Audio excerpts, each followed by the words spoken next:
day, everyone. Welcome back to our English class. Today, we are going to talk about clausal modifiers. Are you ready to listen? Then, let's begin. Let us define clausal modifiers. It is a group of words with a subject and a verb, which modifies a noun, a verb, a phrase, or another clause. Take note, clausal modifiers can be classified into two, the adjectival and the adverbial clauses. An adjectival clause is also known as a relative clause. It is a type of dependent clause that works to modify a noun or a pronoun in a sentence. Let us remember that all adjectival clauses are dependent clauses.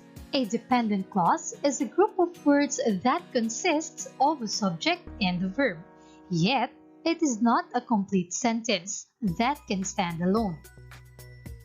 To better understand, here is an example of dependent clause. When we arrived in class. In here, the clause has a subject we and the verb arrive, yet by itself is not a complete sentence, thus making it as dependent. The clause leaves you a question. Then what occurred when you arrived in class? Adjectival clauses begin with a relative pronoun, which connects them to the word they modify, such as that, where, when, who, whom, whose, which, and why. Here is an example. Our family made reservations to a room where we wanted to stay. Notice that the underlined adjectival clause where we wanted to stay in the sentence begins with the relative pronoun where. This connects it to the head or the noun room as being modified, which gives us more information that the room is where they wanted to stay. Now we have adverbial clause. It is also known as a subordinate clause. It is a type of dependent clause that works to modify a verb phrase, an adjective, or another adverb in a sentence. Typically, an adverbial clause answers the question of when, where, how, to what extent, or under what conditions. It always begins with a subordinating conjunction such as after, although, as long as soon as, because, before, if, since, so that, then, though, unless, until, while, when, wherever, and where. For example, the president waited until she heard the court's decision. Notice that the underlined adverbial clause until she heard the court's decision begins with a subordinating conjunction until.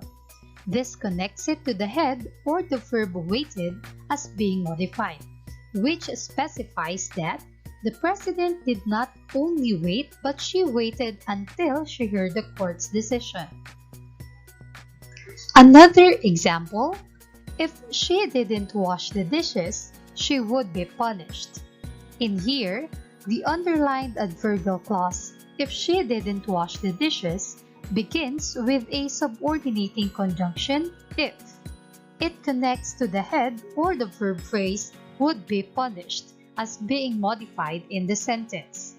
It adds clarification from the reader's question, when would she be punished? This is where the adverbial clause provides more details that if she didn't wash the dishes, she would be punished. Now, these are the guide questions when finding the adjectival or adverbial clause. Number 1. Does the sentence contain a relative pronoun for adjectival clause or subordinating conjunction for adverbial clause? Number 2. Does the phrase beginning with a relative pronoun or subordinating conjunction have both a subject and a verb? And for number 3, does the clausal modifier tell us something about the noun or pronoun for adjectival clause? or about the verb, a verb phrase, an adjective, or another adverb for adverbial clause? Now that we're done, let's try this activity. Get a piece of paper and let's do this. Identify the clausal modifier in each sentence. Number 1. People who are smart follow the rules. Number 2. Although he was tired, he stayed awake to finish his assignment. Number 3.